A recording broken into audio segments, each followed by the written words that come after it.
अच्छा, क्योंकि हम मुसलमान हैं इसलिए हर एक चीज को इस्लाम के नजरिए से जरूर देखते हैं। मुसलमानों के जो पहले खलीफा हैं अमीरुल मोमिनीन सैयदना सिद्दीक अकबर रज़ी अल्लाह ताला अन्हु। कौन सिद्दीक? जो सबसे बड़े मुसलमान हैं। कौन जी? जो सबसे बड़े मुसलमान हैं,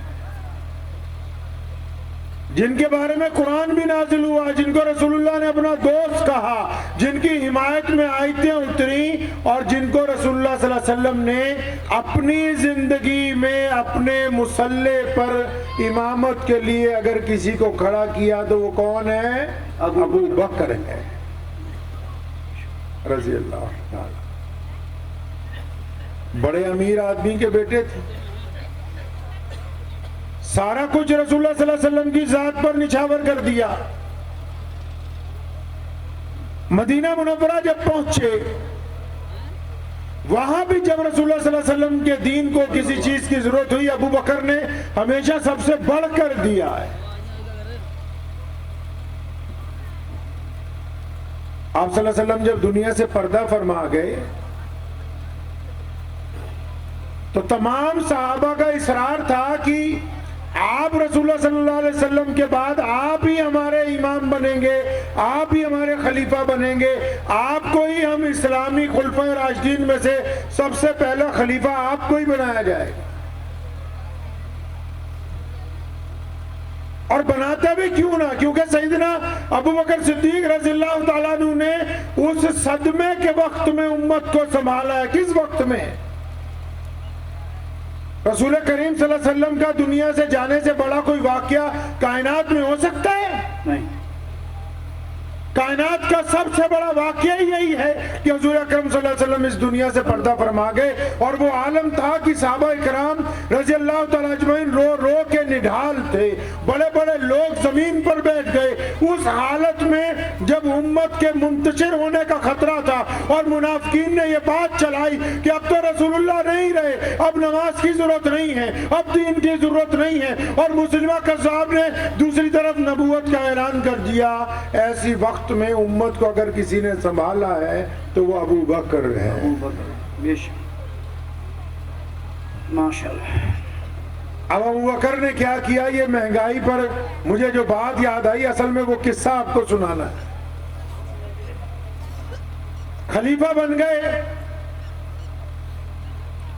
जिस दिन खिलाफत के तख्त पर बैठना था, खिलाफत की गद्दी पर बैठना था, चार्ज लेना था, तो आपके घर सैयदना उस्मान रज़ियल्लाहु ताला अन्हु और उमर रज़ियल्लाहु ताला अन्हु, अली मुर्तज़ा रज़ियल्लाहु ताला अन्हु और अब्दुल्लाह इब्न ज़ुबैर, ये 3-4 बड़े सहाबा इकराम रज़ियल्लाहु ताला अजमईन अबू बकर रज़ियल्लाहु अन्हु के घर पहुंच गए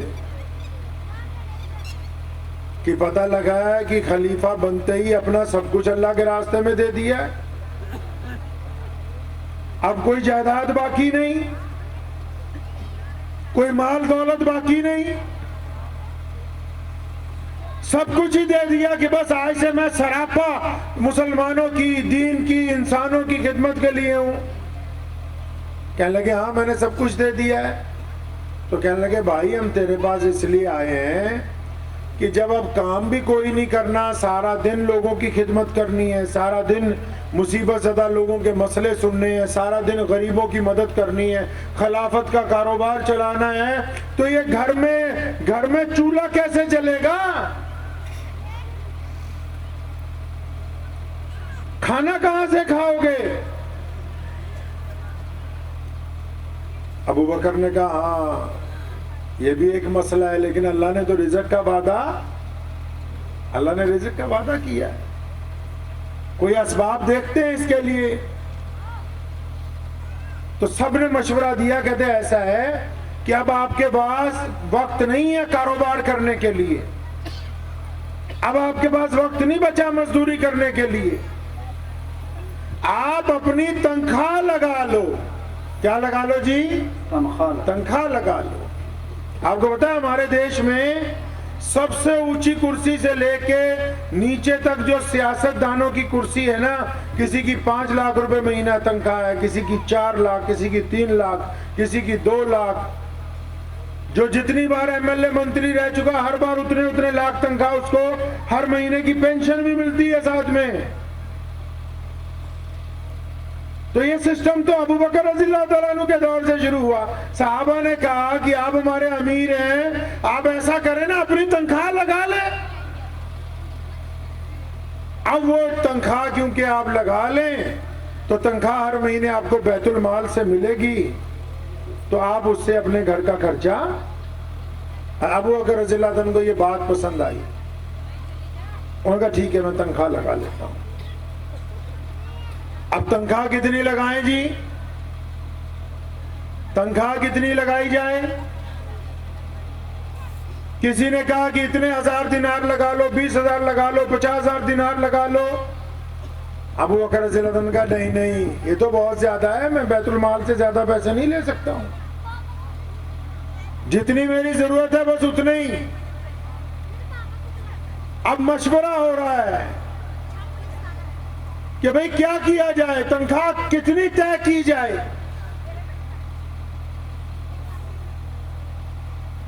खलीफा कौन? खलीफा जो 65 लाख मुरब्बा मील का हुक्मरान, एक आधी कौन सी का एमएलए नहीं, एक आधी रियासत का गवर्नर नहीं, एक आधे मुल्क का प्रधानमंत्री नहीं, 65 लाख मुरब्बा मील। कई मुल्क उसमें शामिल हैं, कई रियासतें उसमें शामिल हैं, कई बड़े बड़े शहर उसमें शामिल हैं। भाई इस खलीफा की तनख्वाह कितनी होनी चाहिए जिसने 65 लाख मुरब्बा मील पर हुक्मरानी करनी है? साहबा ने मशवरा दिया कि कुछ 1000 दिनार लगा लो, घर का खर्चा आराम से चलेगा। फरमाया नहीं यार, मैं तुम्हारी बात नहीं मानता, कम करो, कुछ कम करो, ये ज्यादा है। कम करने की बात चली, कम करते रहे, अबू बकर मानते नहीं है। हजारों से 100 पे बात आ गई।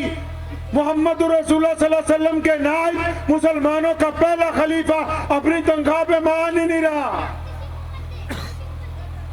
फिर अचानक सबको चुप करवाया और तारीखी लफ्ज कहे सैयदना अबू बकर सिद्दीक रज़ियल्लाहु ताला अन्हु ने, फरमाया ए उमर, ऐसा ना कर दें कि जितनी मजदूर की रोज की दिहाड़ी बनती है, जितना मजदूर एक दिन के अंदर कमाता है, जब वो सुबह को मंडी में जाता है और शाम को जितने पैसे उसको मजदूरी करके मिलते हैं, क्योंकि मैं भी एक इंसान हूँ, आम इंसान हूँ, जैसे बाकी मुसलमान हैं, जैसे बाकी और लोग हैं, मैं भी वैसा ही हूँ।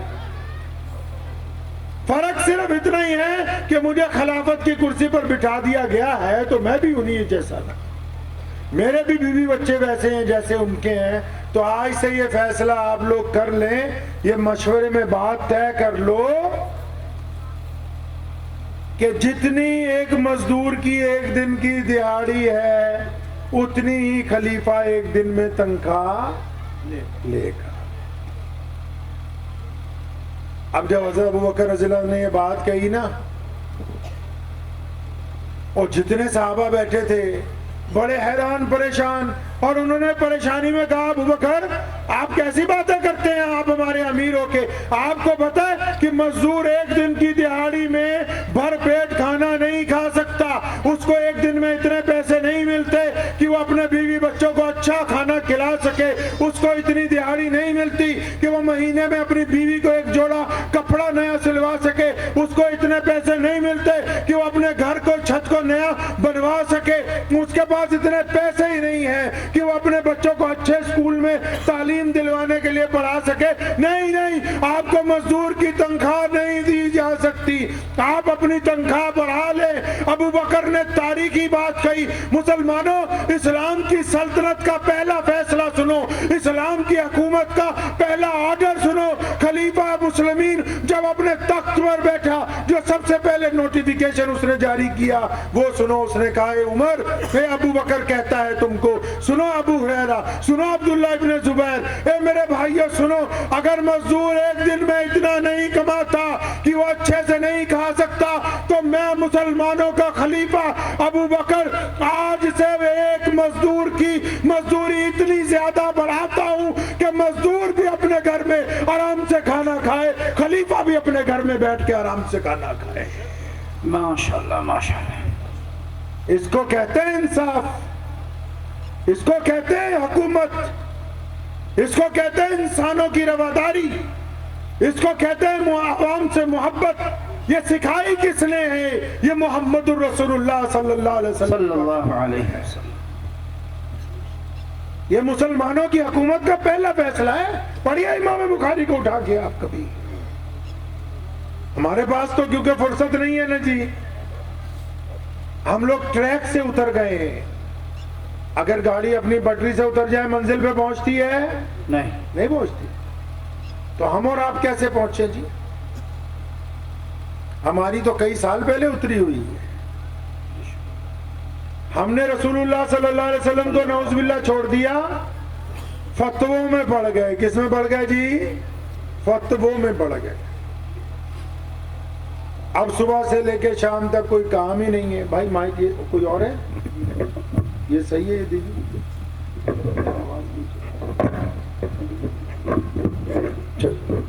नहीं वो लगा रहने दीजिए। अब सुबह से लेके शाम तक हम लोग फतवों में पड़े हुए हैं। फतवा किस काम के लिए चाहिए जी? अजी मौलवी के खिलाफ फतवा लाओ, इसे इमामत से हटाएंगे। अजी अपने सके भाई के खिलाफ फतवा लाओ, इसकी पंचायत में घिस्सी कराएंगे इस बार।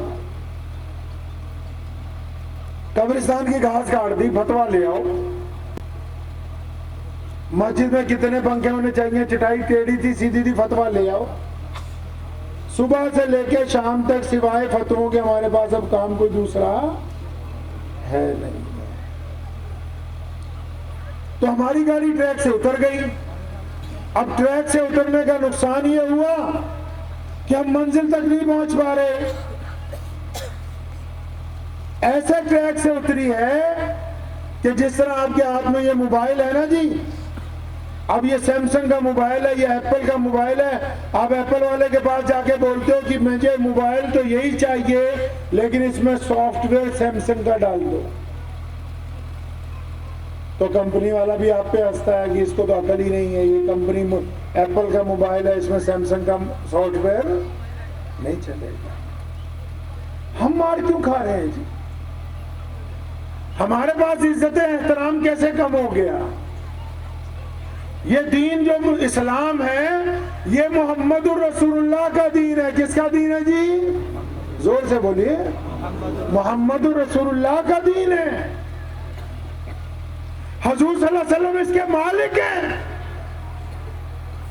ये रसूलुल्लाह का दीन है, हुजूर सल्लल्लाहु अलैहि वसल्लम इसके मालिक हैं। इस दीन में हम अपना मिजाज दाखिल करते हैं, हम अपनी मर्जी के मुताबिक, चाहे कोई बड़ा मौलवी हो, चाहे पीर हो, चाहे बाबा हो, चाहे मस्जिद का प्रधान हो, चाहे गांव का चौधरी हो, वो चाहता है इस्लाम मेरे मुताबिक चले। दूसरी कंपनी का सॉफ्टवेयर इसमें चल नहीं सकता। वही वजह है कि हम खुद भी जूतियां खा रहे हैं और हमारी कौम भी परेशानी के अंदर वक्त गुजार रही है। इसको रसूलुल्लाह सल्लल्लाहु अलैहि वसल्लम के मिजाज के मुताबिक चलाना होगा। अच्छा, मिजाज के मुताबिक चलाने के लिए इस्लाम को समझना होगा। अब हम लोग इस्लाम को समझते नहीं। इस्लाम को समझने के लिए प्यारे नबी हज़रत मोहम्मद रसूलुल्लाह सल्लल्लाहु अलैहि वसल्लम की जिंदगी पढ़नी होगी। हम लोग जिंदगी नहीं पढ़ते, हम फतवा पूछते हैं। हमने पूछा कि हुजूर सल्लल्लाहु अलैहि वसल्लम कैसे सोते थे, कैसे चलते थे, कैसे उठते थे, देखते कैसे थे, उनका लबो लहजा कैसा था, चाल कैसी थी, गुफ्तगू कैसी थी, माओं के साथ क्या वतीरा था, बहनों के साथ कैसे रहते थे, भाइयों के साथ रसूलुल्लाह ने क्या किया है, मजलूमों के साथ रसूलुल्लाह ने क्या किया, मैदान जंग में हुजूर अकरम सल्लल्लाहु अलैहि वसल्लम का क्या वतीरा था। रसूलुल्लाह सल्लल्लाहु अलैहि वसल्लम को पढ़ेंगे तो पता लगेगा ना। हम तो रसूलुल्लाह सल्लल्लाहु अलैहि वसल्लम को पढ़ते नहीं। अनस रज़ियल्लाहु ताला अन्हु बचपन में हुजूर अकरम सल्लल्लाहु अलैहि वसल्लम के गुलाम बने। फरमाते हैं कि मुझसे इतनी मोहब्बत करते थे अल्लाह के नबी सल्लल्लाहु अलैहि वसल्लम कि जब कई साल गुजर गए मैंने खुद सोचा अनस, और यार किसी दिन इनसे थोड़ी सी पिटाई ना खा ली जाए। मैं जिनका आशिक हूं, महबूब से अगर थोड़ी सी पिटाई खा लूं तो मुझे सारी जिंदगी मजा आता रहेगा कि देखो मैंने इनसे मार खाई थी एक दफा। फरमाने लगे तो मैं प्लानिंग करने लगा कि यार किसी दिन हुजूर सल्लल्लाहु अलैहि वसल्लम को गुस्सा दिलवाए नऊजुबिल्लाह और पिटाई हो जाए मेरी, थोड़ी बहुत एक दो चपत लग जाए। फरमाते मैंने बड़ी कोशिश की लेकिन बात बनी नहीं, कोई मौका हाथ नहीं आया। एक दिन हुजूर अकरम सल्लल्लाहु अलैहि वसल्लम के पास बैठे थे, खादिम थे आप सल्लल्लाहु अलैहि वसल्लम के जो खास खादिम हैं, भाई बिलाल रज़ियल्लाहु ताला अन्हु, अबू हुरैरा रज़ियल्लाहु ताला अन्हु, अनस सबसे छोटे। फरमाते में पास में बैठा हुआ था, यमन से विदेश से कुछ मेहमान आ गए। सोने रसूल सल्लल्लाहु अलैहि वसल्लम ने उस दिन मुझे कहा, अनस जल्दी से इनके लिए नाश्ता लगाओ, बाजार से कुछ ले आओ, मतलब खाने पीने की चीजें लगाओ। फरमाते हैं कि मैं जब मस्जिद नबवी से निकला तो मेरे दिमाग ने उस दिन मुझे कहा, अनस ओ पुत्रा आज मौका आ गया है, आज मौका है, गुस्सा दिलवा सकते हैं। दिमाग ने प्लानिंग कराई जैसे हम लोग भी प्लानिंग करते हैं कि आज मौका है, प्लानिंग कर लो। अब क्या प्लानिंग की?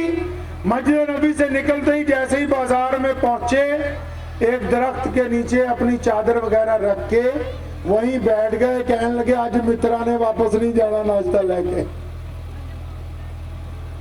आज नहीं जाना, हुजूर सल्लल्लाहु अलैहि वसल्लम इंतजार करेंगे और जब मैं नहीं पहुंचूंगा फिर आएंगे तो मेरे बहन की आज।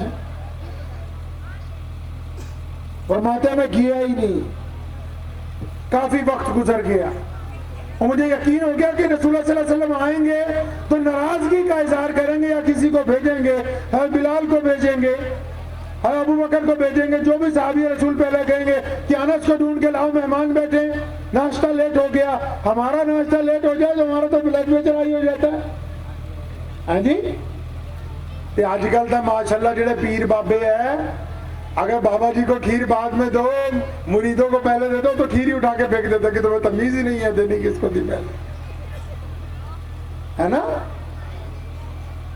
मैं तो अक्सर कहा करता हूं मुसलमानों को, मैं क्या जेडे पीर बाबे बनाए हैं वो एक कल्ले जलसिया जाके 500-500 रुपए का मुसाफा करने नहीं बनाए। जब मुसीबत पड़ जाए, परेशानी पड़ जाए, दुख दर्द पड़ जाए, तब ये ढाल बन के खड़े ना, तब ये उम्मत का काम ना है। तो अनस रज़ियल्लाहु फरमाते हैं कि मैं सोच रहा था कि अब जो भी साहबी रसूल पहुंचे होंगे, आप सल्लल्लाहु अलैहि वसल्लम नाराज हो गए होंगे, भी मेहमान बैठे हैं और ये अभी इतनी देर लगा दी हमारी, मेहमान क्या सोचते होंगे कि ये कैसे लोग हैं, नाश्ता देर कर दिया। तो फरमाते हैं कि इतनी देर में अचानक मैं उस रास्ते की तरफ देख रहा था जिधर से मस्जिद नबवी का रास्ता था। तो फरमाते जब काफी देर गुजर गई तो मैंने अचानक देखा कि खुद प्यारे नबी हज़रत मोहम्मद रसूलुल्लाह सल्लल्लाहु अलैहि वसल्लम खुद तशरीफ ला रहे हैं। और कहने मैंने गौर से देखा तो रसूलुल्लाह सल्लल्लाहु अलैहि वसल्लम के चेहरे पे परेशानी के आसार हैं। मैं समझा कि वाकई गुस्सा भी आ गया है। मगर मैं उठ के खड़ा हो गया, दरख्त के पास बैठा हुआ था, थोड़ा आगे बढ़ा, मगर ले भी अनस मौका आ गया, अब तेरे एक दो चपत लगेंगी। अनस रज़ियल्लाहु अन्हु खुद फरमाते हैं अचानक रसूलुल्लाह की जब मुझ पे निगाह पड़ी तो मेरी तरफ तेजी से लपके, फरमाया मैं भी 2-4 कदम आगे बढ़ा इस नियत से कि आज पिटाई होगी। कहता रसूलुल्लाह सल्लल्लाहु अलैहि वसल्लम जब मेरे करीब आए ना तो मुझे दबा के अपनी छाती से लगाया और प्यार करते हुए पूछते, अनस मेरे बच्चे, मैं तो समझा तेरे कोई चोट लग गई, तू कहीं गिर गया होगा, किसी ने तुझे मार ना दिया हो, मैं तो तुझे तलाश करता हुआ खुद उठ के आया इस फिक्र में कि मेरे अनस को क्या हो गया। ये नजरिया है हुजूर अकरम सल्लल्लाहु अलैहि वसल्लम का, वो बदतरीन हालात में भी उम्मत को अच्छा सोचने की तलकीन करते हैं। बदतरीन हालात में भी उम्मत को अच्छा सोचने की तलकीन करते हैं। एक सहाबी है हज़रत ज़ाहिर रज़ियल्लाहु ताला अन्हु, हुजूर सल्लल्लाहु अलैहि वसल्लम बड़ी मोहब्बत करते हैं उनसे, देहात से आते हैं, फरमाते हैं ये मेरा देहाती है, मैं इसका शहरी हूं। अब वो क्या करते हैं, मंडी में जाते हैं मदीने की, जितने बढ़िया फल फ्रूट बिक रहे हो ना, आसपास की मंडियों से आते हैं, उनका एक टोकरा भरवा लेते हैं फलों का टोकरा भरवा के जब भी आते हैं मस्जिद नबवी में लेके आते हैं और हजूर सल्लल्लाहु अलैहि वसल्लम को पेश करते हैं। आप सल्लल्लाहु अलैहि वसल्लम खुद भी खाते हैं, सारे सहाबा को भी देते हैं। जब खा चुके होते हैं तो वो क्या कहते हैं सहाबी, या रसूलल्लाह अच्छे थे फल, बहुत अच्छे थे, तो या रसूलल्लाह पैसे नहीं दे रहे। फरमाया तुम तो खुद लेके आए थे हमें खिलाने के लिए। नहीं या रसूलल्लाह लाया तो था, लाया तो उधार ही हूं, मेरे पास कौन सा पैसे तो देखो आप ही दोगे। हजूर सल्लल्लाहु अलैहि वसल्लम उससे इतना मुस्कुराते थे। हजरत साहबा फरमाते हैं कि जब आप सल्लल्लाहु अलैहि वसल्लम उम्मत के गम में निढाल होते थे, हम सब लोग दुआ करते थे कि या अल्लाह आज जाहिर आ जाए ताकि हजूर अकरम सल्लल्लाहु अलैहि वसल्लम के चेहरे पे मुस्कुराहट आ जाए। रसूलुल्लाह को पढ़ेंगे तो पता लगेगा कि जिंदगी होती कैसी है। एक सहाबी रसूल सल्लल्लाहु अलैहि वसल्लम में तशरीफ लाए और आप सल्लल्लाहु अलैहि वसल्लम के बहुत मजलूम सहाबा में से गरीब सहाबी है, और आए हजूर खजूरों और अंगूरों का गोशा पेश किया अपनी चादर में से निकाल के। फरमाया रसूलुल्लाह कई दिन की मजदूरी की, रोज थोड़े थोड़े पैसे जोड़े, मेरी बड़ी दिली तमन्ना है कि मैं अंगूर लाऊं और आप उनको खाएं। हजूर नबी अलैहिस्सलातु वस्सलाम ने एक अंगूर तोड़ा, खाया। कायदा ये था कि सबको बांट दिया करते थे, सबको बांट दिया करते थे। अबू हुरैरा कहते हैं हम लोग तो जो असहाबे सुफ़ा वाले करीब बैठे होते थे कि लो जी माशाल्लाह जो आ गया अब सबको मिलेगा, लेकिन उस दिन रसूलुल्लाह ने जो एक अंगूर खाया तो एक एक करके सारे ही, पूरा गोशा ही आप सल्लल्लाहु अलैहि वसल्लम ने तनावुल फरमा लिया। फरमाया हमारे मुंह में तो पानी रह गया कि यार हमारा हिस्सा नहीं मिला आज। वो सहाबी बड़ा खुश हुआ, सलाम करके जब चला गया, फरमाया हम तो रसूलुल्लाह सल्लल्लाहु अलैहि वसल्लम के खासम खास थे ना। हमें कहा या रसूलुल्लाह आज आपने हम पर शफकत नहीं फरमाई। और फरमाया नहीं पुत्रो तुहानू पता नहीं है, ये बंदा बड़ा गरीब है, कई दिन की मजदूरी तो पैसे बचा के अंगूर ले आया, पहला अंगूर खाया खट्टा था, अब मैंने सोचा जब तुम्हें बांटूंगा तुम लोग शोर मचाओगे, इसका दिल टूट जाएगा, इसका दिल रखने के लिए तमाम के तमाम खट्टे अंगूर मोहम्मद रसूलुल्लाह सल्लल्लाहु अलैहि वसल्लम ने खुद तनावुल फरमा लिए। फतवे पढ़ते रहना, रसूलुल्लाह को मत पढ़ना कभी। मस्जिद नबी सल्लल्लाहु अलैहि वसल्लम के मेंबर पर बैठे हैं हजूर अकरम सल्लल्लाहु अलैहि वसल्लम और खिताब कर रहे हैं, सहाबा को कुरान सुना रहे हैं। दरवाजे पर एक बूढ़ी औरत आई और वो देखने में कोई शहजादी नहीं रखती, उस बूढ़ी पर नजर पड़ी, मेंबर से उतरे, तेज तेज कदम चलते हुए उसके पास जाके जब सलाम किया ना, उसने सलाम का जवाब देके रसूलुल्लाह के कंधे पर हाथ रखा और पूछा बेटा क्या हाल है। काली कमली वाले की आंखों में आंसू आ गए। फौरन पीछे को देखा, आवाज नहीं, फरमाया बिलाल अबू बकर को बुलाओ, उमर को बुलाओ, अब्दुल्लाह इब्न जुबैर को बुलाओ, अम्मार बिन यासिर को बुलाओ, तमाम सहाबा का नाम लेके। सहाबा देख रहे रसूलुल्लाह बड़े खुश हो गए, या रसूलुल्लाह क्या बात है। और फरमाया जल्दी आओ, इंतजाम करो, मेरी माँ आई है आज मुझे मिलने के लिए। माँ भी कौन सी, जिसने सिर्फ दूध पिलाया है, पैदा नहीं किया। उस माँ का इतना इकराम है कि मेंबर से उम्मत का खिताब छोड़ दिया, जाके अपनी माँ के पास खड़े हो गए और फिर अपनी रहमत वाली चादर, कौन सी चादर जी, वो चादर जिसको जिब्रील बोसा देना, जिब्रील बोसा देना अपने लिए सआदत समझते हैं। जब मेराज की रात थी, रसूलुल्लाह सो रहे थे, जिब्रील आए ले जाने के लिए और देखा सो रहे हैं। अल्लाह को पूछा आपके महबूब सो रहे हैं, आवाज दे के उठाऊं? फरमाया नहीं नहीं, आवाज दे के उठाओगे तो बंदा अचानक घबरा जाता है, क्या हुआ है। फरमाया अल्लाह जी आपके महबूब को दबा के उठाऊं, पैर दबाऊं? फरमाया नहीं, अचानक उनको लगेगा किसने हाथ लगा दिया जिस्म पे। अल्लाह जी कैसे उठाने? फरमाया जिब्राइल अपने दोनों होंठ मुहम्मदुर रसूलुल्लाह के तलवों के साथ लगाओ ताकि उन्हें पता लगे कि मुझे उठाने के लिए जिब्राइल आया है। क्या मुसलमानों, मुहम्मदुर रसूलुल्लाह कौन है? कभी अंदाजा हुआ कि किसकी उम्मत में से?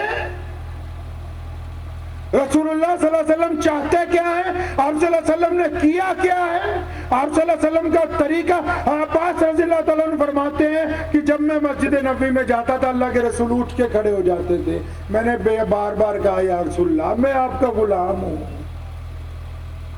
या रसूलल्लाह मैं आपका गुलाम हूँ। फरमाया चचा मुझे भी पता है कि आप मेरे सहाबी हैं, लेकिन तुम मेरे बाप के भाई हो, तुम्हारा एहतराम करना मेरे ऊपर लाजिम है। शीमा कहती है कि उसके कबीले के सरदार ने आके कहा कि हमारे कुछ लोगों को मुसलमानों ने पकड़ लिया, कई हजार दिनार देने होंगे। हज़रत शीमा ने कहा मुझे लेके जाओ ना, मोहम्मद रसूलुल्लाह मेरे भाई लगते हैं और सके भाई नहीं है। दोनों ने दूध पिया है दाई हलीमा का, एक माँ का दूध पिया है। और सीमा जब पहुंची रसूलुल्लाह सल्लल्लाहु अलैहि वसल्लम के पास, काली कमली वाले ने अपनी रहमत वाली चादर फिर उतारी, अपनी बहन को चादर पे बिठाया और बताया मुसलमानों जब तुम्हारी बहन तुम्हारे घर आ जाए, दुनिया के इंसानों अपनी बहनों का इकराम करना है। और सहाबा को कहा, फरमाया सुनो मैं हर बात में तुमसे मशवरा लेता हूँ कि किसको क्या दे दें गनीमत में से क्या नहीं। आज मेरी बहन आई है, कोई मशवरा नहीं, जितना माल दौलत है असबाब घोड़ों पे ला दो, इनके कैदी भी रिहा करो ताकि ये मोहम्मदुर रसूलुल्लाह की बहन है। प्यारे नबी हज़रत मोहम्मदुर रसूलुल्लाह सल्लल्लाहु ताला अलैहि वसल्लम की जिंदगी जो है, एक सहाबी है, शराब का हराम का हुक्म आया, उनने गलती कर दी, अब मस्जिद नबी का सेन है, उनके ऊपर हद लाजिम हो गई, दुर्रे मारे जा रहे हैं। नौज बिल्ला किसी ने कह दिया कि तेरा बेड़ा गर्क हो जाए और तू जहन्नुम में जाए। सोने रसूल ने गिरेबान पकड़ा और फरमाया तू कौन होता है मेरे सहाबी को बद्दुआ देने वाला? हमको इसके अमल से नफरत है, हमको इसके शराब पीने से नफरत है, हमको इससे हरगिज नफरत नहीं है। मैं इंसानों से नफरत करने के लिए नहीं आया हूं।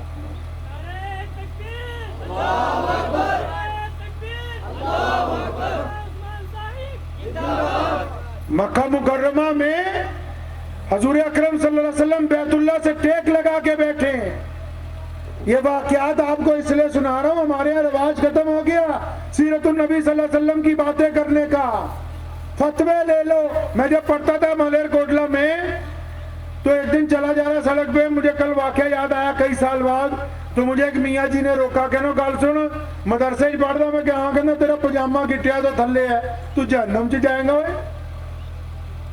अब मैंने भी क्या किया, मस्जिद जाके यहाँ अपना पाँव रखा, फिर ध्यान से देखा कि देखो ये जो टुकना है गिट्टा जिसको कहते हैं पंजाबी में, देखो जन्नत और जहन्नुम इसके बीच में फंस गई। यहाँ आके देखो, हदीस में तो आया कि माँ के पैरों के नीचे है, लेकिन साढ़े की रिवाज है पता पंजाबी च, पंजाब में रिवाज है, आपको उर्दू में बता देता हूँ कि जेड़ा बंदा हज करके आ जाए ना, या मौलवी बन के आ जाए, अल्लाह के रस्ते होके आ जाए, वो जेड़ा हज करके आंदा सोचता है बाकी तो सारे पिंड वाले काफर ही है, आप कल्ले ही मुसलमान है। दे फतवे दे फतवा। अब मैं सोचने लगा, मैं कहिए देखो जन्नत और जहन्नुम कहाँ फसादी ले जाके, हुजूर सल्लल्लाहु अलैहि वसल्लम ने तो कहा माँ के पैरों के नीचे, हमने फसादी गिट्टे में ले जाके कि अगर पजामा नीचे है तो सीधा जहन्नुम में, अगर ऊपर है तो सीधा जन्नत में। लेकिन जिस दिन रसूलुल्लाह ने ये बात कही थी, अबू बकर रज़ियल्लाहु ताला अन्हु आप सल्लल्लाहु अलैहि वसल्लम के पास आए और बड़े परेशान थे। पढ़िए इमाम बुखारी को, इमाम नसी को पढ़िए उठा के, अबू दाऊद में पढ़िए। अबू बकर ने आके कहा या रसूलल्लाह मेरा जो लाचा है, लुंगी है, बार बार नीचे ढलक जाती है, आपका हुक्म आ गया कि आज के बाद अगर किसी का पजामा टखनों से नीचे होगा वो जहन्नुम में जाएगा। कई लोग ऐसे होते हैं ना, बार बार पैंट ऊपर करते हैं खिसक जाती, कुछ लोगों का जिस्म ऐसा होता है। अबू बकर ने कहा या रसूलल्लाह मेरा तो बार बार लाचा लुंगी नीचे हो जाती। तो रसूलुल्लाह सल्लल्लाहु अलैहि वसल्लम ने फरमाया था अबू बकर ये आपके लिए थोड़ी कहा है। अबू बकर ने पूछा या रसूलल्लाह ये हुक्म क्यों दिया गया? फरमाया जो अकड़ के चलते हैं, जिनकी गर्दन में सरी है, जो गरीब के जो सलाम का जवाब नहीं देते, तकब्बुर से चलते हैं। मैंने उम्मत को कह दिया कि आज से पजामा ऊंचा रखो ताकि तुम्हारी निगाह शर्म से झुक जाए, तुम्हारी गर्दन झुक जाए।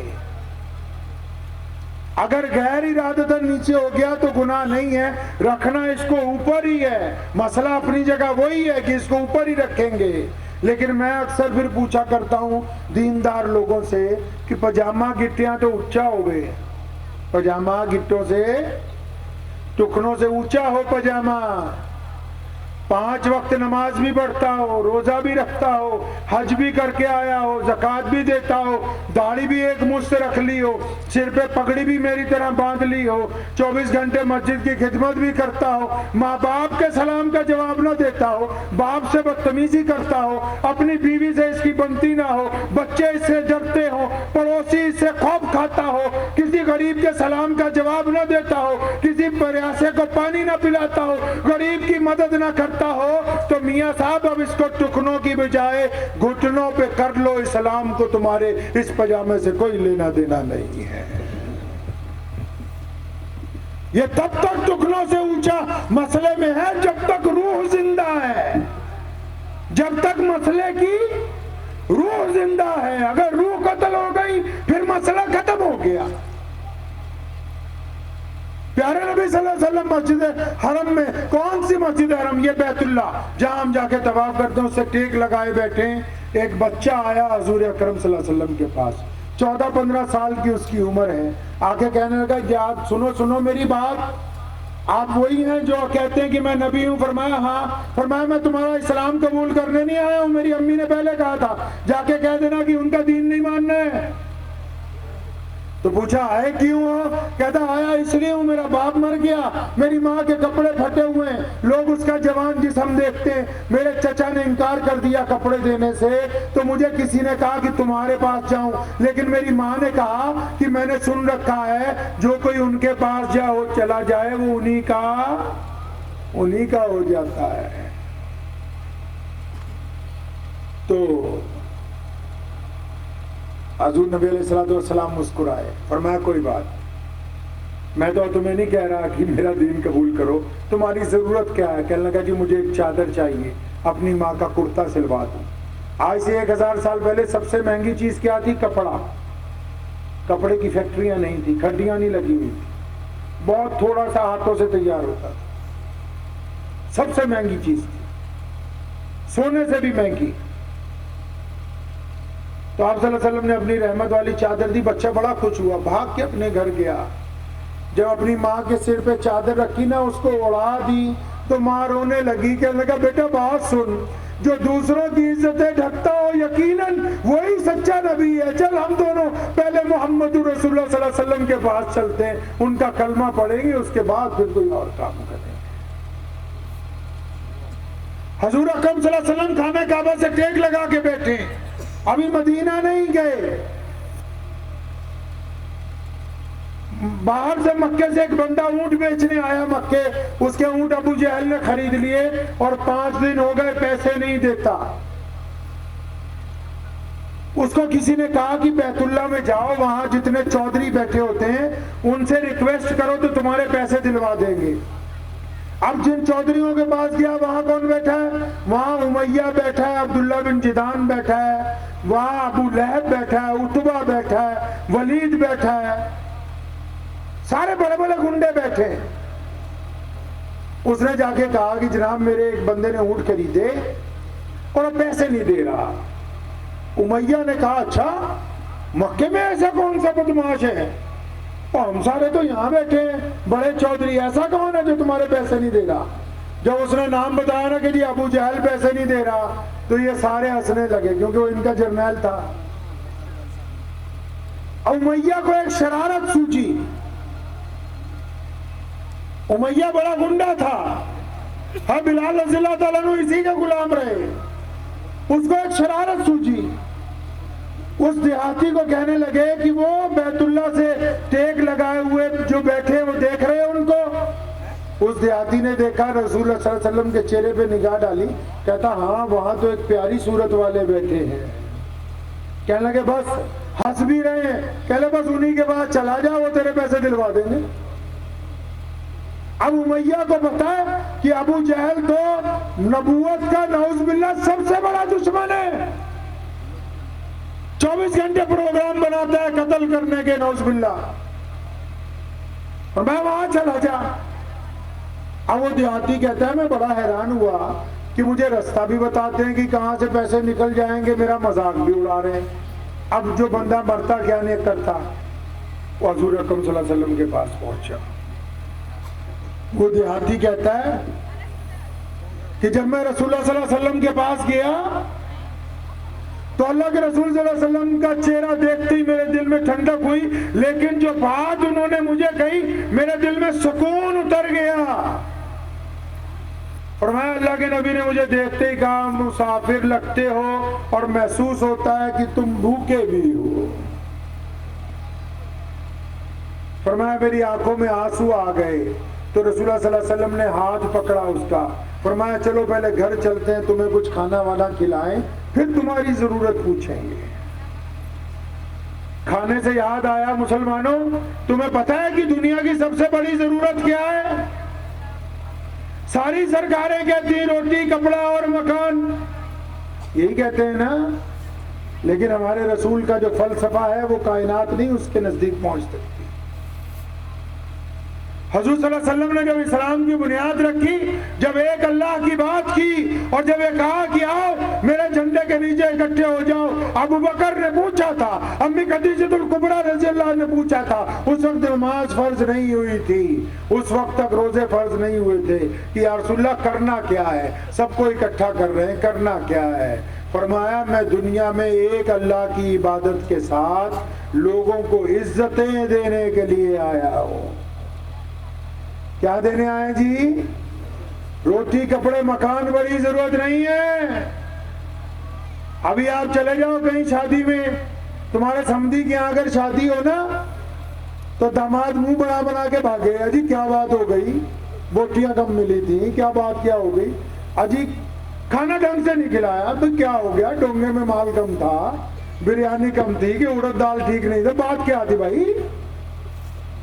अजी ना तुम्हें नहीं पता, इज्जत से नहीं खिलाया, खुद ना आयो, मैं नहीं जाने का अब इसकी शादी में। जिस मर्जी दुनिया के माशरे में चले जाए, चाहे पंजाब हो, चाहे यूपी हो, चाहे बिहार हो, चाहे फ्रांस हो, जर्मन हो, चाहे अमेरिका हो, अगर कोई किसी से नाराज होता है खाने पीने पे नहीं होता, वो कहता है मुझे इज्जत से खाना क्यों नहीं खिलाया तूने। रसूलुल्लाह सल्लल्लाहु अलैहि वसल्लम ने समझाई ये बात। ऐसे ही नहीं हम लोग मुसलमान हुए, हमारा डीएनए करा लो, इसमें निकलेगा कि हम लोग इस देश के द्रविड़ों की औलाद हैं, हम यहाँ के मूल निवासी हैं। तो बरम इस्लाम कैसे कबूल कर लिया हमने? आज पूरी दुनिया की ताकत अगर एक तरफ लग जाए, पूरी दुनिया की हुकूमतें अगर एक तरफ लग जाए, पूरी दुनिया के बारूद अगर हमारी छाती में उतार दिया जाए, तब भी हमारे सीने में से कलमा ला इलाहा इल्लल्लाह मुहम्मद रसूलुल्लाह कोई निकाल नहीं सकता है। तो हम तक दीन कैसे पहुंचा?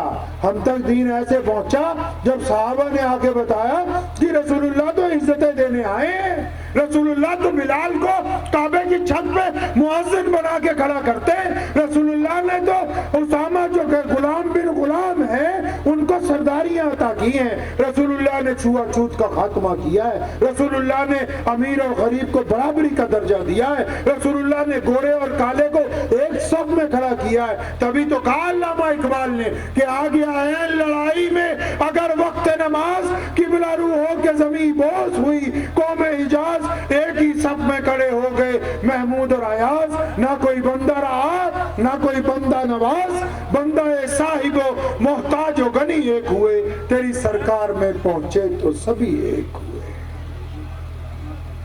तो दुनिया की सबसे बड़ी जरूरत क्या है जी? इज्जत है। तो रसूलुल्लाह ने क्या बांटना शुरू किया पहले दिन से? तौहीद के साथ इज्जतें बांटी हैं। तो उस मुसाफिर को रसूलुल्लाह घर ले गए और घर ले जाके अल्लाह के नबी सल्लल्लाहु अलैहि वसल्लम ने उसको खाना खिलाया, दूध पिलाया और फिर पूछा कि अब बताओ क्या बात है। पूछा कि अब बताओ क्या बात है, क्या चाहते हो तुम? तो उसने कहा कि जनाब वो जो मक्के का गवर्नर है, जो इन सब बदमाशों का बड़ा है, अबू जहल, उसने मेरे से ऊंट खरीदे, पैसे नहीं दे रहा। इधर देखें आप लोग मेरी तरफ, आप मेरी तरफ देखें, मैं आपके लिए आया। इतने बेइस ना बनो, तभी तुम्हारी लग रहा रगड़ा कि जिस मकसद के लिए जहां पहुंचते हो उसे छोड़ देते हो। हुजूर अकरम सल्लल्लाहु अलैहि वसल्लम ने फरमाया किसने पैसे मार लिए? कहने लगा अबू जहल ने मारे। तो मैं चल अभी दिलवा देते हैं। अब पता लगा नमाज की सुन्नतें पढ़ना जरूरी है, तो कोई गरीब आ जाए दरवाजे पे कि फलां से सिफारिश कर दो, उसके साथ चल के जाना भी जरूरी है। अब उधर उमैया ने क्या किया? उमैया ने एक जासूस भेजा हुजूर सल्लल्लाहु अलैहि वसल्लम के पीछे कि अल्लाह के नबी अभी जाएंगे अबू जहल के दरवाजे पर, और वो तो नौजुबिल्लाह पहले ही इनको मारना चाहता है। अब बहाना मिल जाएगा कि ये हमारा बुखारी को, इमाम बुखारी ने लिखा है कि सबसे बड़ा जिहाद जालिम बादशाह के सामने हक बात कहना है। ये जो हम कहते हैं ना जी, मैदान जंग से वापस आ रहे थे, जिहाद असगर से आए, जिहाद अकबर की तरफ जा रही, हदीस नहीं है, इतने मौलवियों की मौजूदगी में कह के जा रहा हूँ, और जिसको मिल जाए वो देवबंद से लाके मुझे लुधियाना पहुंचा देना। देवबंद भी कह के आया कई दफा। ये नौजुबिल्लाह बहतान है हुजूर अकरम सल्लल्लाहु अलैहि वसल्लम पर, इसलिए बनाई गई ताकि इनको मुर्दा करते हैं। अरे फलसफा तो देखो कि अल्लाह के रास्ते में जब गए कुर्बानी देने के लिए, वो छोटी बात है। जहां ये नफ्स कट जाना था, मामला खत्म हो जाना था। अपने आप को बुराई से रोकना बड़ी बात है। अल्लाह के बंदे, जहां नफ्स ही बाकी नहीं रहा, मर जाना बड़ी बात होगी कि जिंदा रह के सिर्फ गुनाह से बचना, मर जाना बड़ी बात है। ये ऐसा वाकया है जो जिंदगी में दोबारा रोनुमा नहीं होता। एक यहूदी था जिसने बकायदा ये झूठी हदीसें बना बना के हमारे में डाली कि नौजुबिल्लाह एक औरत हुजूर सल्लल्लाहु अलैहि वसल्लम के ऊपर कूड़ा डालती थी। ये भी झूठ है। शान रिसालत में, नामूस रिसालत के लिए मुसलमानों ने क़यामत तक कुर्बानियां देने का अहद किया है। अहद नबूवत में भी दुश्मन की हर बात गवारा थी, लेकिन नौजुबिल्लाह हुजूर सल्लल्लाहु अलैहि वसल्लम की तौहीन सहाबा इकराम ने कभी गवारा नहीं की है। तो हुजूर सल्लल्लाहु अलैहि वसल्लम ने अबू जहल का दरवाजा खटखटाया और फरमाया क्या बात, वो गरीब के पैसे मारेगा तू? इसके पैसे दे वापस। अब वो जासूस खड़ा उधर देख रहा है। अबू जहल दौड़ता हुआ, कांपता हुआ अंदर गया, मुकम्मल पैसे दिनारों की शक्ल में थैली लाके उस बंदे के हाथ में दे दिए। अब हुजूर अकरम सल्लल्लाहु अलैहि वसल्लम की क्या तारीफ की जाए। फरमाया आइंदा मत किसी के साथ ऐसा करना। अबू जहल कहने लगा बिल्कुल आइंदा मैं ऐसा नहीं करूंगा। अब वहां से निकले, कुर्बान जाऊं रसूलुल्लाह सल्लल्लाहु अलैहि वसल्लम पर। खुद ही उस गरीब आदमी को पूछते अब आपकी तसल्ली हो गई तो मैं जाऊं, आपको काम हो गया आपका? हम तो अगर किसी का काम करना हो 200 चक्कर लगवाएं पहले उसके। हमारे लीडरों के पास चले जाओ, वो कहेंगे फटाफट बता जरूरी बात क्या है, इतना टाइम नहीं है कि तेरी बात पूरी सुन ले। अब वो जासूस पीछे खड़ा देख रहा था, उसने जाके उमैया को बताया अमर तुम्हारा गवर्नर तो उनके सामने भिगी बिल्ली बना हुआ था। वो तुम तो कह रहे थे ये कर देगा वो कर देगा, उसकी तो कोई चली भी ना। अब सारे मक्के के सरदार फटाफट अबू जहल के घर पहुंचे। अबू जहल अंदर बैठा है, पसीने से बुरा हाल है, घबराया हुआ है। वो आके पूछा क्या बात हो गई, तूने मोहम्मद रसूलुल्लाह के कहने पे पैसे क्यों दे दिए? कहता मैं क्या बताऊं, इधर मोहम्मद सामने आए, उधर एक बड़ा हंसदा उनके सिर के पास से निकला, उसके मुंह से आग निकल रही थी। मुझे यकीन हो गया कि अबू जहल आज अगर तूने मोहम्मद की बात ना मानी, ये तुझे जिंदा निकल जाएगा भी यहीं के यहीं। पढ़िए आप इमाम बुखारी को उठा। फरमाया मैंने तो अपनी जान बचाई, पैसे तो देने ही पड़ने थे। यह हुजूर अकरम सल्लल्लाहु अलैहि वसल्लम का किरदार है। और जिस दिन मक्का फतेह हुआ 10 साल के बाद, हुजूर अकरम सल्लल्लाहु अलैहि वसल्लम जब बैतुल्लाह से निकलने लगे तो मक्के के जो सरदार हैं अली बिन सुफियान रज़ियल्लाहु ताला अन्हु मुसलमान हो गए उस दिन। उन्होंने गुजारिश की, या रसूलल्लाह हमारी कोठी पे चले, हमारे घर चले। हाँ, खालिद बिन वलीद रज़ियल्लाहु ताला अन्हु वो भी मक्के के बड़े शहजादे हैं।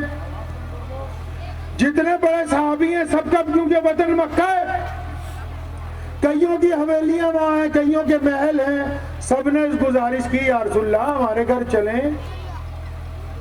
उधर हुजूर अकरम सल्लल्लाहु अलैहि वसल्लम को लोग दावत दे रहे हैं कि हमारे घर चलिए। आजकल जो मौलवी ने आना हो ना, बड़े ने किसी ने पहला पूछीदा भी कमरे च एसी लगा हुआ है कि नहीं, इस्तिंजा खाना सही बने हैं कि नहीं, खाने की खिलाओगे, कैसे कैसे मामला होगा, 10 मिनट रुकेंगे नहीं तो चले जाएंगे उठ के हम। ऐसे ही नहीं इस्लाम रुका आगे जाने से। मस्जिद के नौकर मस्जिद के मालिक बन गए। मस्जिद तो अल्लाह का घर है ना, मस्जिद के नौकर मस्जिद के मालिक बन गए। और मस्जिद में जो अल्लाह का मेहमान आ रहा है उसे नौकर समझ लिया। अल्लाह के मेहमान को हड़का रहे कि तू कौन होता, हम बताएंगे चाबी इस्तेमाल करने की मिलेगी कि नहीं मिलेगी, तो हम बताएंगे कितनी देर पंखा चलेगा कि नहीं चलेगा। मेरे वालिद साहब रहमतुल्लाह अलैह हज़रत मौलाना हबीबुर रहमान साहब सानी लुधियानवी, अल्लाह ताला उनके दर्जात को बुलंद फरमाए, हमें हर एक लम्हा सिखाया। आज हम जो यहाँ तक पहुंचे हैं ना, हमारा कद नहीं बढ़ा इतना। हमारे बाप ने हमें अपने कंधों पे खड़ा किया, तब हम दुनिया को नजर आने लगे क्या। तो अक्सर हमें कहा करते थे कि गर्मियों में भी, आप हमारे यहाँ लुधियाना में जब जाएंगे, अब तो माशाल्लाह मिजाज बन गया पूरे शहर में, गर्मियों में भी आप मस्जिदों में जाएंगे ना तो कहते थे खाली मस्जिद का एसी चला के रखो, खाली मस्जिद का चला कर। एक दिन किसी नए मौलवी ने आया, उसने बंद कर दिया। फरमाया इधर आ, तो यूपी से आया कि बिहार से आया? क्या हजरत ये बिजली फूक रही है? फूक नहीं रही, अल्लाह ने हमें नौकर बनाया अपने घर का। ये दरवाजे से बार बार मेहमान आते हैं अल्लाह के। अब मेहमान आके ये इंतजार करेगी ये ठंडी हो जाएगी तो 2 रकात नमाज पढ़ लो। नजरिए की बात है, लोगों को एहतराम देने की बात है। हम तो नमाजी से ऐसा वतीरा करते हैं, अगला मस्जिद से भागने की तैयारी कर लेता, कहता बस किसी तरह मस्जिद से निकलो। मैं अभी गया, आपको सुना देता हूं किस्सा, वो भी यूपी वाले ज्यादा बैठे हुए हैं, हालांकि ऑनलाइन कई लोग सुन रहे हैं। तो मैंने कई बार सोचा कि ना ये बात कहूं, फिर सोचा, मैंने कहा नहीं कह दे, शायद अल्लाह किसी का दिल बदल दे। मैं बड़ौत गया, आज से 1-1.5 साल पहले की बात है, लॉकडाउन लगने से पहले, एक शादी में। हमारे अजीज हैं यहाँ लुधियाना में, तो उन्होंने कहा जी वहां आना है। अब उसी दिन 4 घंटे बाद एक मेरे और अच्छे दोस्त हैं, कारी सईदुज़्ज़मा साहब मजलिस के सदर हैं हरियाणा के, उनकी भी साली मोहतरमा का निकाह था सहारनपुर में बेहड रोड में। अब उनका भी बड़ा इसरार के लिए आपने यहाँ भी आना है। अब मरता क्या ना करता, पहले एक निकाह में गया, वहां से फौरन निकला ताकि मैं किसी तरह सहारनपुर पहुंच जाऊं शामली रोड से। अब रास्ते में जोहर की नमाज के लिए हाईवे पे बहुत सी मस्जिदें आती हैं, मैं आपको नाम नहीं बताऊंगा मस्जिद का। मैं रुक गया एक मस्जिद में नमाज पढ़ने के लिए। मेरे वालिद साहब रहमतुल्लाह अलैह जिंदा थे। जब मैं अंदर नमाज पढ़ने के लिए गया तो बाहर मोहल्ले वालों को पता लग गया कि पंजाब के शाही इमाम साहब के बेटे आए हुए हैं। नमाज पढ़ के फारिग हुआ तो 25-30 जिम्मेदार मस्जिद के और मौलवी साहब वो आ गए। आप भी सुन ले जिन लोगों का ताल्लुक जमुना पार से है। तो मुझे कहने लगे हजरत कुछ बात ही बता जाओ जाते हुए। अच्छा बात तो मुझे जाते ही याद आ गई थी वहां 5 मिनट में ही। मैं कहा बैठो तुम्हें सुनाता ही जाऊं। अब जब तुम बात सुनोगे ना फिर अफसोस होगा तुम्हें। मुझे कहते हुए भी अफसोस हुआ था, आपको सुनते हुए भी हुआ। मैं कहा भाई ऐसा है, मैं मस्जिद में आया, नमाज से पहले इस्तिंजे से फारिग हुआ, वजू किया। अब मैं तुमसे ये पूछना चाह रहा कि ये जो बैतुल खला में 10,000 बीड़ियों के टुकड़े पड़े, ये सरकार ने कह रखा कि मस्जिद में गन डाल के रखो? नहीं तुम्हारे छितरौल नहीं फिरना चाहिए तो किसके चाहिए भाई? ये कुरान शरीफों पे जो एक मन गंद चढ़ा हुआ है, मिट्टी चढ़ी हुई है, ये सिर्फ जो मुअज्जिन और मौलवी कोई नौकर बना के रखा हुआ है। हालत बुरी खराब है, मस्जिद की बेअदबी सारा मोहल्ला मिलके कर रहा है। तुम्हारे लिए चुटियां पढ़नी चाहिए तो फिर और कौन सी कौम है? मुझे उनका नाम तो बताओ जिनके पढ़े। शर्म हया उतार के फेंक दी। कौन सा दिन चाहते हो? रसूलुल्लाह सल्लल्लाहु अलैहि वसल्लम की मस्जिद है। मोहम्मद रसूलुल्लाह ने जिस दिन बनानी शुरू की, अबू बकर ने जाके हाथ पकड़ा, या रसूलुल्लाह आप पत्थर ना उठाएं। उमर ने जाके रोका है, या रसूलुल्लाह आप पत्थर ना उठाएं। बिलाल ने कहा या रसूलुल्लाह आपके हिस्से के पत्थर मैं उठाऊंगा। अम्मार बिन यासिर ने कहा या रसूलुल्लाह आपके हिस्से का गारा मैं उठा के ले जाऊंगा। पर मैं नहीं, तुम अपने हिस्से का काम करो, मैं अपने हिस्से का काम करूंगा। इतनी मस्जिदों के साथ जुल्म और तशद्दुद, और फिर इनकी दुआएं कबूल होगी? ये किस मुंह से अल्लाह से मांगने जा रहे हैं जिनके दिलों में अल्लाह के घरों का एहतराम बाकी नहीं रहा? जो मस्जिद के दरवाजे पे बैठ के धुआं उड़ा रहे और सारा मस्जिद में जा रहा है, जिनको यही पता नहीं कि वो घर है जहां बादशाह भी आते हुए खौफ महसूस करते हैं। फिर किस बात का रोना है? रसूलुल्लाह की मस्जिद है, तशरीफ रखते हैं, सामने से कोई गरीब आया गैर मुस्लिम, या रसूलुल्लाह कपड़े चाहिए, अल्लाह के रसूल ने कपड़े का जोड़ा मंगवा के दिया। गरीब आया गैर मुस्लिम आया, या रसूलुल्लाह खाना खाना है, मदीने में कहत है, मोहम्मद रसूलुल्लाह उसको खाना खिलाते हैं। गैर मुस्लिम आए, उन्होंने कहा या रसूलुल्लाह सवारी चाहिए, अल्लाह के रसूल उनको ऊंट पेश करते हैं। हमारी मस्जिद में कोई मुसलमान चल जाए उसकी इज्जत बाकी नहीं, गैर मुस्लिमों की तो बात की बातें हैं। कौन सा इस्लाम चाहते हैं जी? बस फतवे चाहिए। हजूर अकरम सल्लल्लाहु अलैहि वसल्लम को कहा, हजरत अली बिन सुफियान ने कहा रसूलुल्लाह मेरे घर चले, आज मक्का फतेह हुआ है। मोहम्मद रसूलुल्लाह ने कहा नहीं तुम सब जाओ, मैं बताता हूं जहां जाना होगा। साहबा ने पूछा या रसूलुल्लाह जाना कहां है? फरमाया आज तुम में से किसी के साथ नहीं जाना। ये जो किस्से तुम्हें मैं सुना रहा हूं ना, 2 साल किताबों में ढूंढोगे तब मिलेंगी, क्योंकि हमने तो सीरत की किताबें खरीदनी, लिखनी, पढ़नी सब छोड़ दी हैं। हमारे पास फतवे हैं, फतवा जौन सा मर्जी ले लो तुम अभी, और वो भी अपने लिए नहीं। अपने लिए हम फतवा नहीं दे सकते, दूसरे के लिए चाहिए तो भाई आ जाइए वो तो लेने। अगर फतवा सही चाहिए होता तो जिस दिन किसी का घर जला दिया गया जुल्म के साथ, तो सरपंच वो मुतवल्ली जाता देवबंद कि हजरत फतवा देना, इस्लाम क्या कहता है कि अगर हम पर जुल्म हो जाए तो क्या करें। तो ना इन्होंने फतवा मांगने जाना है, ना उन्होंने फतवा।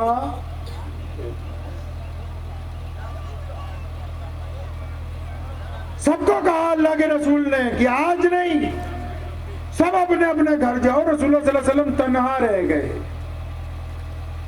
एक घर का दरवाजा खटखटाया है रात को ईशा के बाद, पहले पहर जाके, टूटा हुआ घर है, छत उसकी टूटी सी है, अंदर एक औरत रहती है, उसका नाम उम्मे हानी है, 3-4 उसके बच्चे हैं। वो भी शाम से बार बार पूछते हैं कि तू तो बड़े दावे करती थी कि मोहम्मद रसूलुल्लाह तेरे भाई हैं, कि आज मामू हमारे घर नहीं आएंगे। हानी तो वैसे ही बैठी रो रही है रसूलुल्लाह की याद में।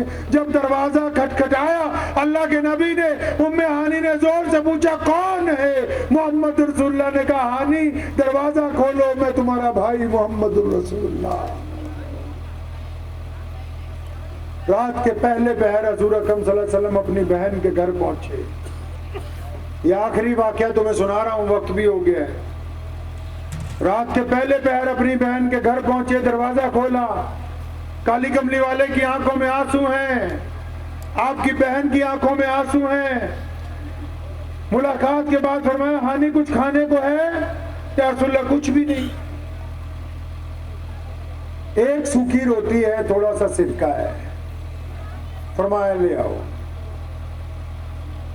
आप सल्लल्लाहु अलैहि वसल्लम ने वो सूखी रोटी खाई, सिरके के साथ भिगो के। आपकी बहन बड़ी खुश हुई कि वो रसूलुल्लाह सल्लल्लाहु अलैहि वसल्लम जो पूरी कायनात में अल्लाह के नाइब हैं, कायनात के मालिक हैं, देखो इतनी भीड़ में अपनी बहन को नहीं है जी, नहीं भूल रहे। आज तो जो जरा सा जमीन से ऊपर हो जाए ना थोड़ा सा, उसे याद ही नहीं होता कि मेरी बहन कौन है, भाई कौन है, दोस्त कौन है। वो मक्के को फतह करने के बाद अपनी बहन को नहीं भूले, और फिर उस रात जो रसूलुल्लाह ने बात कही है ना,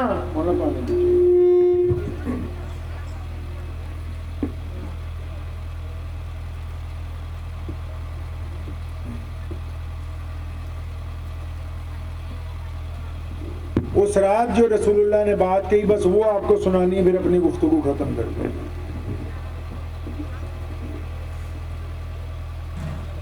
उम्मे हानी ने कहा, आप सल्लल्लाहु अलैहि वसल्लम की बहन है, आप सल्लल्लाहु अलैहि वसल्लम के चचा की बेटी हैं। फरमाया आप सल्लल्लाहु अलैहि वसल्लम से उम्र में भी 15-20 साल बड़ी हैं। फरमाया या रसूलल्लाह बिस्तर लगा दिया, आप आराम करें। फरमाया हानी आज आराम नहीं करना। बिस्तर पर तशरीफ फरमा हुए, फरमाया यहां मेरे सामने बैठो, बिल्कुल सामने।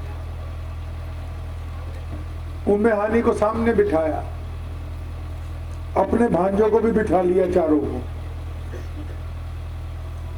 अब जरा थोड़ी अपनी अकल लड़ाओ कि अल्लाह के रसूल सल्लल्लाहु अलैहि वसल्लम ने क्या बात कही हो। मैं अगर चिल्ला लगा के आऊं या देवबंद से फारिग होके आ जाऊं या हज करके आऊं तो मैं क्या कहूंगा आपको आके?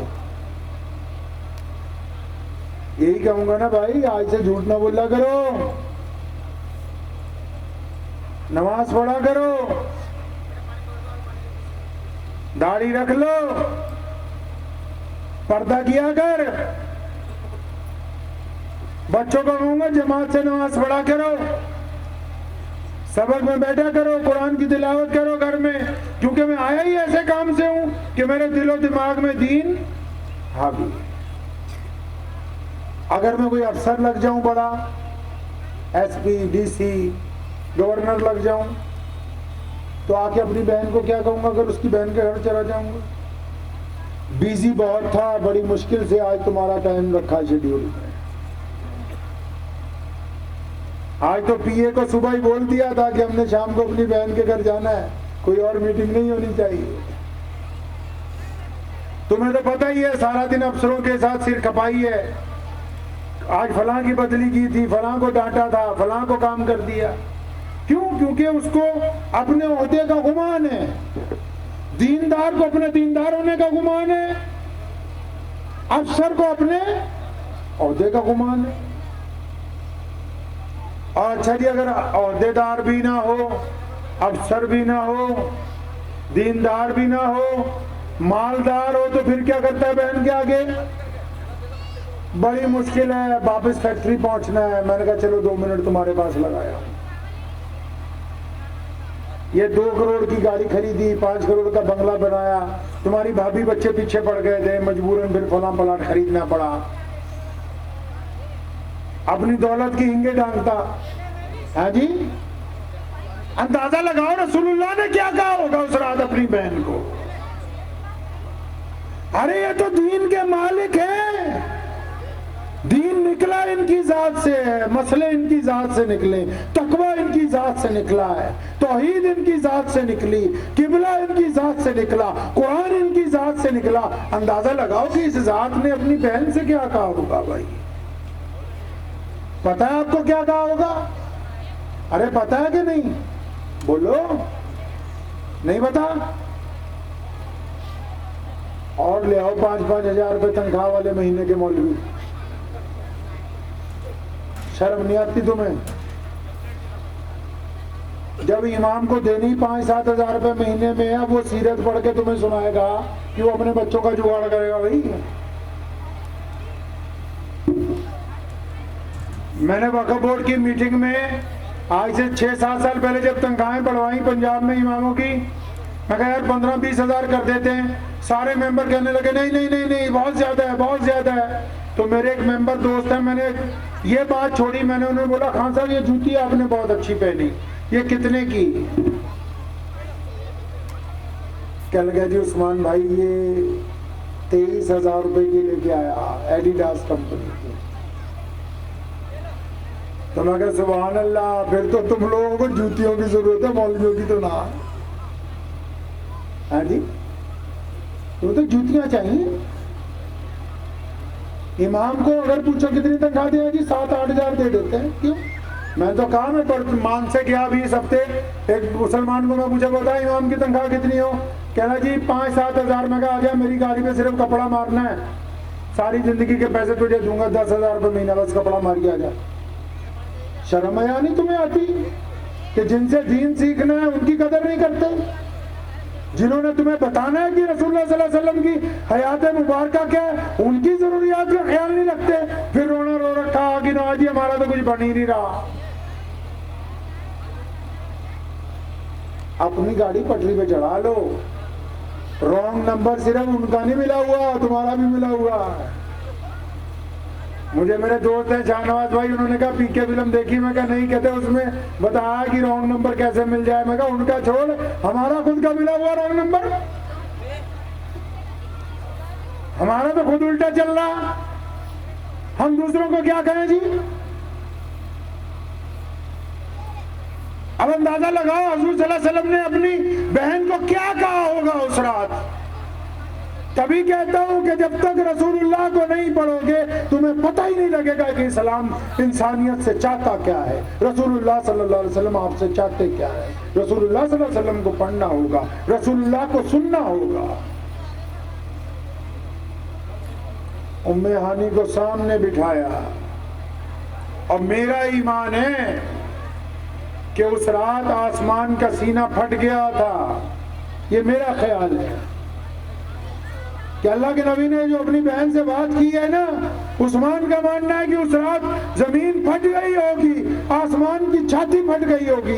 अपनी बहन को सामने बिठाया और नबी अलैहिस्सलाम की आंखों में आंसू है और फरमाया हानी आप तो मुझसे बहुत बड़ी है ना उम्र में, आपको पता है कि मैं अपनी माँ की कोख में था और मेरे अब्बू हजरत अब्दुल्ला का इंतकाल हो गया। हानी मैंने अपने अब्बू को तो देखा नहीं। हानी आज मुझे ये बताओ मेरे अब्बू कैसे थे?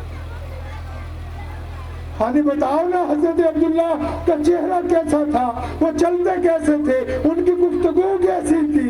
हानी रोने लगी। हजरत अब्दुल्ला की निशानियां बताती है। फरमाया हानी अच्छा ये भी तुझे पता है ना, मैं छोटा सा था, मेरी माँ मुझे छोड़ के चली गई। तो माँ मैं 6 साल का था, मेरी अम्मी मुझे छोड़ गई। हानी तूने तो सैयदा आमना को देखा है, जरा सच तो बता मेरी माँ दिखती कैसी थी? एक एक फर्द का नाम लेके रसूलुल्लाह सारी रात आंखों में आंसू आते रहे। हानी भी रोती रही। उम्मत को सिखाया कि जब बुलंदी पर पहुंच जाओ तो फिर उस वक्त उन लोगों को याद करो जिन्होंने उस वक्त तुम्हारा साथ दिया जब तुम्हारा साथ देने वाला कोई नहीं था। पता नहीं कौन सा इस्लाम पढ़ते हो, कौन सा दीन चाहते हो। इस दीन से बड़ी दौलत है कोई नहीं। रसूलुल्लाह सल्लल्लाहु अलैहि वसल्लम से बड़ा किरदार कायनात में कोई नहीं है। इस्लाम से बड़ा निजाम कोई नहीं। अपनी अपनी हाँक रहे हैं, जब तक अपनी अपनी हाँकते रहेंगे सुनवाई नहीं होगी। इससे अंदाजा लगा लो कि रसूलुल्लाह क्या चाहते हैं। ये वाकयात आपको इसलिए सुनाए कि आप इससे नसीहत पकड़ें, इससे नसीहत पकड़ें आप।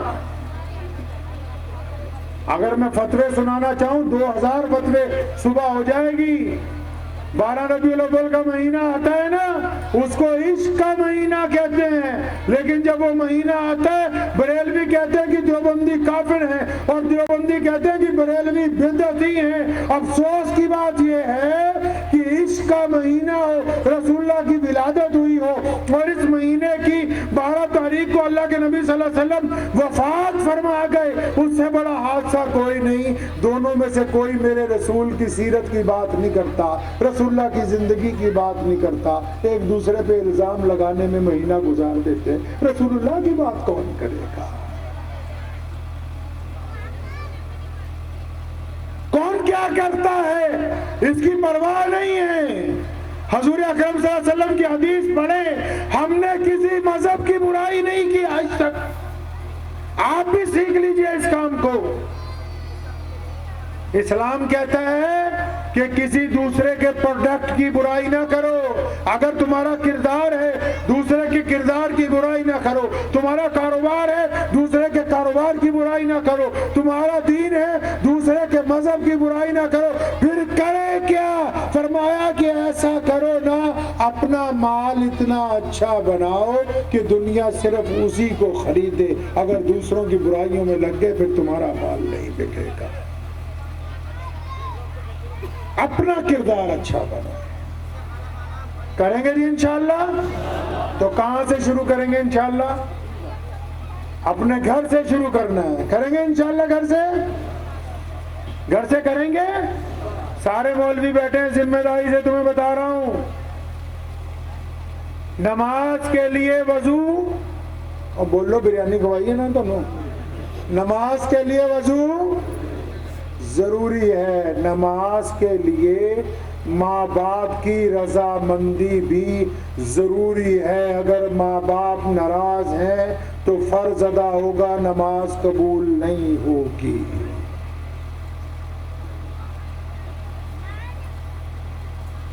कौन कहता है कि नमाज इबादत के लिए बनी?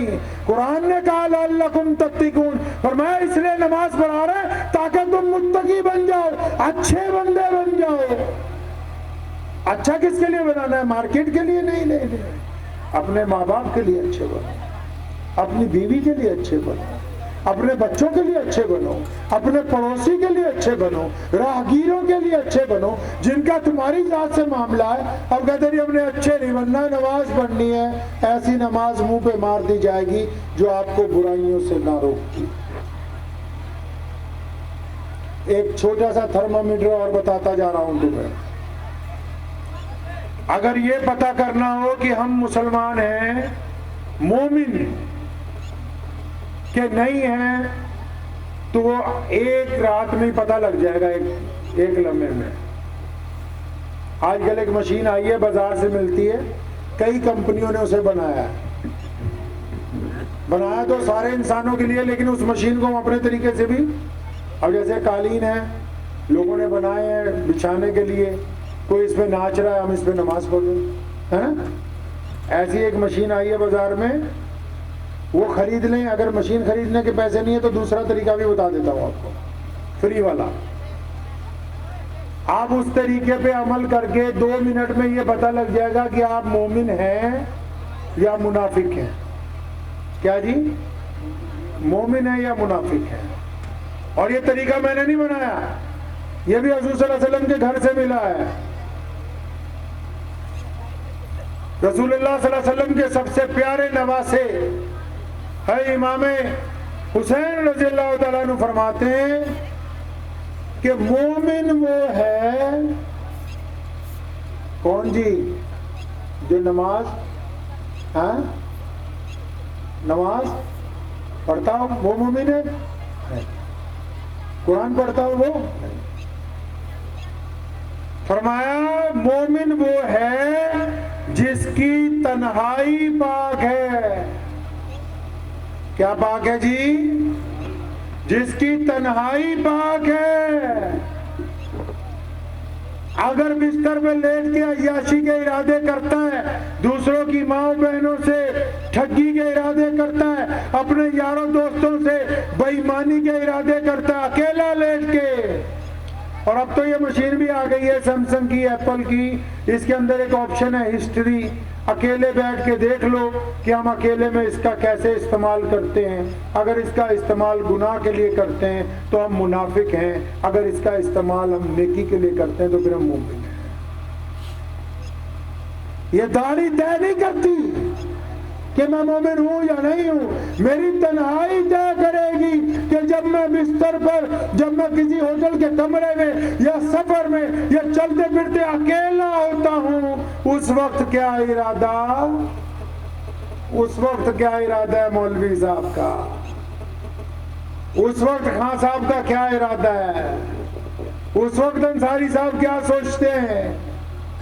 अगर वो सोच पाक है तो आप ईमान वाले हैं, अगर वो सोच ना पाक है तो अभी आप मोमिन नहीं बने हैं। तो इसलिए अपनी सोच को बदलेंगे इंशाअल्लाह। अल्लाह माफ करने वाला है। अल्लाह अब जब भी आप माफी मांगेंगे अल्लाह आपको माफ करेगा। मैं अभी गया खतौली, जा रहा था कहीं, वहां मस्जिद अकबर खां है खतौली में ना, हाईवे पे।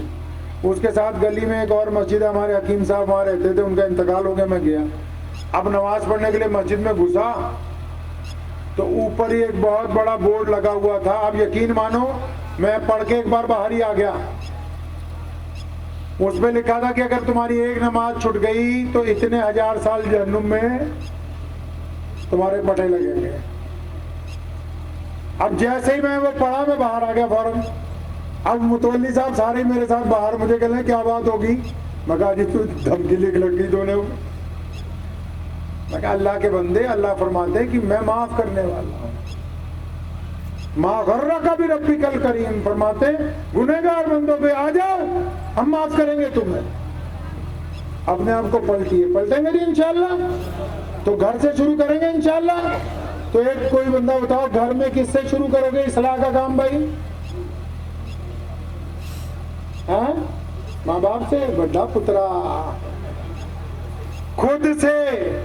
कल भी मैंने मानसा में एक से पूछा, मैं कहा किससे शुरू करोगे? कहते मैं अपनी अम्मी ने। मैं वाह पुत्रा, तू मां ने सुधारेगा पहले खुद सुधरना है। नहीं समझे?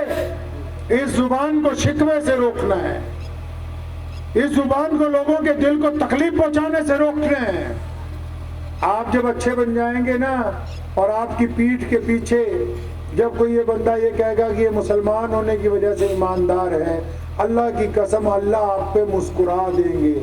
और अल्लाह जिस पे मुस्कुरा दे उसका दुनिया और आखिरत में हिसाब नहीं होता। दुआ कीजिए अल्लाह मुझे भी और आप सबको भी इन बातों पे अमल की तौफीक अता फरमाए। वाखिर दावन अल्हम्दुलिल्लाह रब्बिल आलमीन। दुआ तो आप करवाते हैं।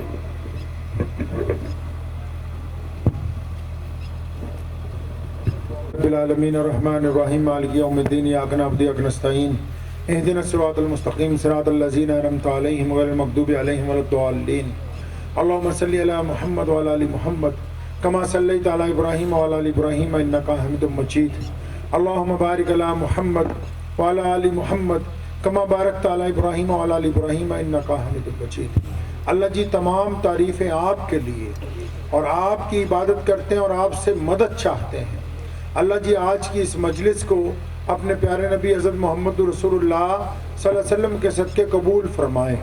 अल्लाह जी पूरी दुनिया के इंसानों पर अपना फजल, अपना करम, अपना रहम फरमा दें। जो बीमार हैं उनको शिफा दें, जो तंगदस्त हैं उनकी तंगदस्ती दूर फरमाएँ, जो परेशान हाल हैं उनकी परेशानियां दूर फरमाएँ, जिनकी औलाद नाफरमान है उनको फरमा बरदार बना दें, जो अस्पतालों में पड़े हैं उनको शिफा कुल्ली अता फरमाएँ, जो जेलों में हैं उनको रिहाई अता फरमाएँ, जो कब्रों में चले गए उनकी मग़फ़िरत का फ़ैसला फरमाएँ। मौला करीम पूरे पंजाब पर अपना फजल फरमा दें। और या अल्लाह इस मोहाली के नए चंडीगढ़ में बैठे हैं जितने लोग इस इलाके में रहते हैं, जो जिस भी मज़हब से ताल्लुक़ रखता है, सबके दिलों को राहत अता फरमा, घरों में सकून अता फरमा, आपस में प्यार और मोहब्बत अता फरमा। या अल्लाह पंजाब के किसान गुज़िश्ता 1 साल से मुज़ाहरा कर रहे हैं, मौला करीम उनको इज़्ज़त वाली फ़तेह अता फरमा, हुकूमत को उनके एहतराम करने की तौफ़ीक अता फरमा। मौला करीम ये जो मदरसे का संग बुनियाद हम लोग रखने जा रहे हैं, अल्लाह जी अपने फजल व करम से इसकी तकमील को पूरा फरमा।